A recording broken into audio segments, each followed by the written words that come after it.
हमारा इज्जत नहीं करेंगे तो हम आपका इज्जत नहीं करेंगे। हम गठबंधन धर्म को जरूर निभाएंगे, लेकिन है ना, आप हमारा इज्जत नहीं करेंगे, हम आपका इज्जत नहीं करेंगे। जहाँ विधायिका जी जी बेबी कुमारी, उस समय भी खुलेआम है ना, ताल ठोक के मैंने बोला था कि नहीं जीतने देंगे और नहीं जीतने दिए। भूषण जी के लिए मुजफ्फरपुर बहुत ही टफ है, क्योंकि नया खिलाड़ी हैं।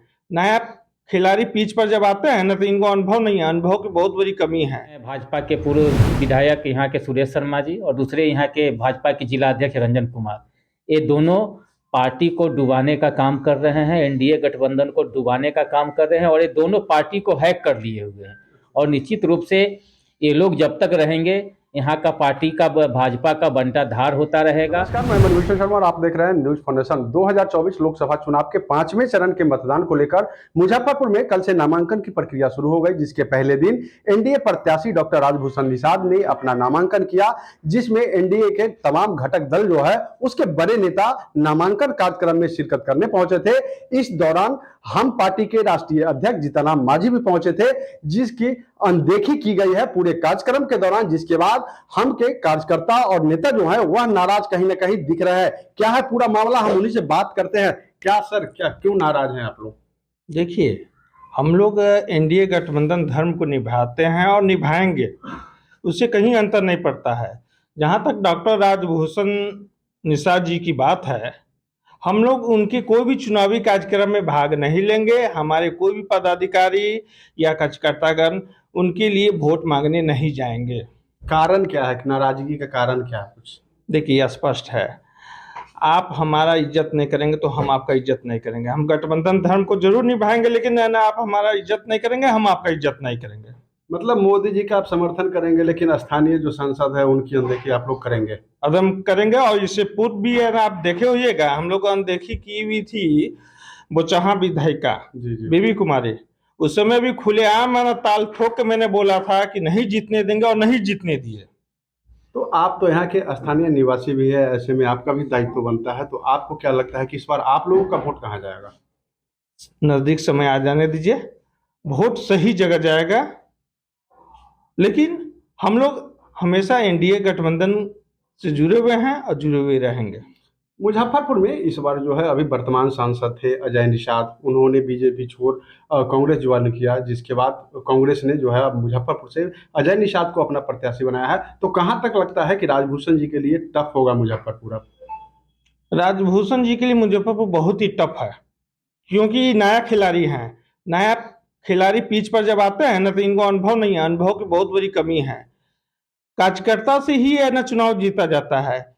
इनकी खुद है ना, जो अपने कार्यकर्ता हैं उन्हीं में विवाद है, तो दूसरे पार्टी का क्या बोलिएगा। मतलब आपस में विवाद कहीं ना कहीं है, इसका नुकसान राजभूषण जी को उठाना पड़ सकता है। उठाना पड़ेगा ही, पड़ेगा, एकदम श्योर पड़ेगा। अभी भी सतर्क हो जाए, नहीं तो है ना, चुनाव हार भी जा सकते हैं। आप लोगों के द्वारा ट्वीट किया गया था कि मुजफ्फरपुर और वैशाली से हम के जितने भी कार्यकर्ता नेतागण है वह चुनावी प्रक्रिया से दूर रहेंगे। जी, मेरे द्वारा ही किया गया था, क्योंकि हमारे जितने भी वरीय पदाधिकारी कल नामांकन में भी गए हुए थे। हमारे है ना सुप्रीमो पूर्व मुख्यमंत्री श्री जीतनराम मांझी साहब आए हुए थे। उनको हेलीपैड से है ना स्थल तक ले जाने का काम किया। उसमें मैंने देखा, मुझे एहसास हुआ कहीं ना कहीं इनको लगता है कि बड़ी पार्टी, अरे बड़ी पार्टी है तो हम तो छोटे पार्टी होके ही है ना, हम हमारे गाया में जो हमारे साहब है ना नॉमिनेशन दिए थे, गांधी मैदान भरा हुआ था, इनकी यहाँ कुर्सी खाली थी। कुर्सी खाली थी, कदम खाली थी। कहीं ना कहीं कमियां झलक रही है चुनाव के दौरान। झलक नहीं रही है, स्पष्ट दिखाई दे रही है। अब झलकना अलग चीज है और दिखाई देना अलग चीज है। ये तो दिखाई दे रही है और इनको लगता है कि सबसे बड़का हम ही है। तो आप लोग दूरी बनाएंगे चुनाव प्रचार से? हाँ, अदम चुनाव प्रचार से। फिलहाल तो आप लोग चुनाव प्रचार से दूरी बना लिए हैं और सोमवार को प्रेस कॉन्फ्रेंस करके आगे की रणनीति पर हम लोग आप लोगों को बताएंगे। परिचय से मिलेंगे। मुकेश पाठक, प्रदेश अध्यक्ष समीर प्रकोष्ठ, बिहार। और भी है, अमित कुमार है, हम उनसे भी बात करेंगे। क्यों नाराज दिख रहे हैं आप लोग? देखिए, सबसे बड़ी बात है कि जहां हमारा मान सम्मान न हो तो निश्चित रूप से वहां हम लोगों को जाना उचित नहीं है। और हम आपको बता देना चाहते हैं कि यहाँ पर दो लोग हैं, एक हैं भाजपा के पूर्व विधायक यहाँ के सुरेश शर्मा जी और दूसरे यहाँ के भाजपा के जिला अध्यक्ष रंजन कुमार।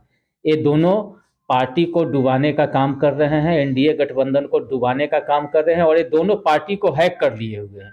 और निश्चित रूप से ये लोग जब तक रहेंगे यहाँ का पार्टी का भाजपा का बंटाधार होता रहेगा।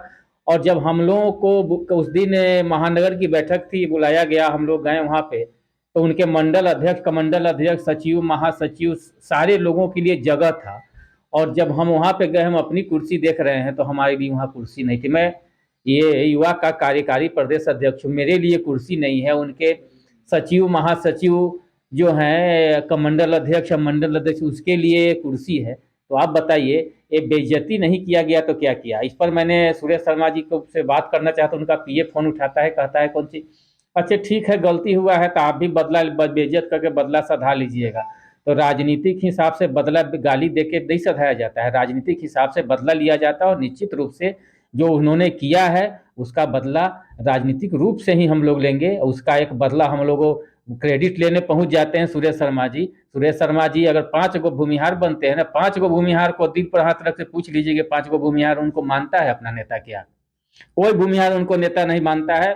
उनको सिर्फ पूंजीवादी, यहाँ लड़ाई अमीरी और गरीबी की है। सुरेश शर्मा और जो रंजन कुमार जिला अध्यक्ष है, ये दोनों लोग अपने पैसा के बदौलत सबको नीचा दिखाना चाहते हैं। तो हर जगह पैसा नहीं काम आता है। रोड पर हम ही रहेंगे, बिजली के लिए हम ही लड़ेंगे, ट्रेन के लिए हम ही लड़ेंगे, जगह के लिए हम ही लड़ेंगे, कलेक्टेरिएट पर हम ही लड़ेंगे। कभी आपने नहीं देखा होगा कि रंजन लड़ा हो और सुरेश शर्मा जाके लड़ा हो। ये लोग चाटुकारिता करते राजनीतिक में अपने बेटे को लेकर के और अपने टिकट को लेकर के लड़ाई लड़ रहे हैं। और भाजपा के लोगों को जितना अहम है, तो याद कीजिएगा, एक बार अहम इंदिरा गांधी जी को हो गया था, इमरजेंसी ला दी थी। और इसके बाद उनका हश्र क्या हुआ, जो आज बिहार में कैंडिडेट खोज रहे हैं, कैंडिडेट उनको नहीं मिल रही है। अगर ये अगर भाजपा के लोगों की होगी तो आने वाला समय में उनको कैंडिडेट नहीं मिलेगा। और एक चीज़ और बता देना चाहते हैं कि हाथी बहुत बड़ा जानवर होता है और चींटी एक सामान्य सा जानवर होता है, लेकिन हाथी को पस्त कर देता है। तो हम पार्टी, भले ही आप चींटी समझ रहे हैं, लेकिन चींटी में इतना ताकत है कि आपके कान को पकड़ के अगर घुस जाएंगे तो आप बर्बाद हो जाइएगा। इसका झलक हम बेबी कुमारी को दिखा दिए हुए थे विधानसभा चुनाव में बोचहा में।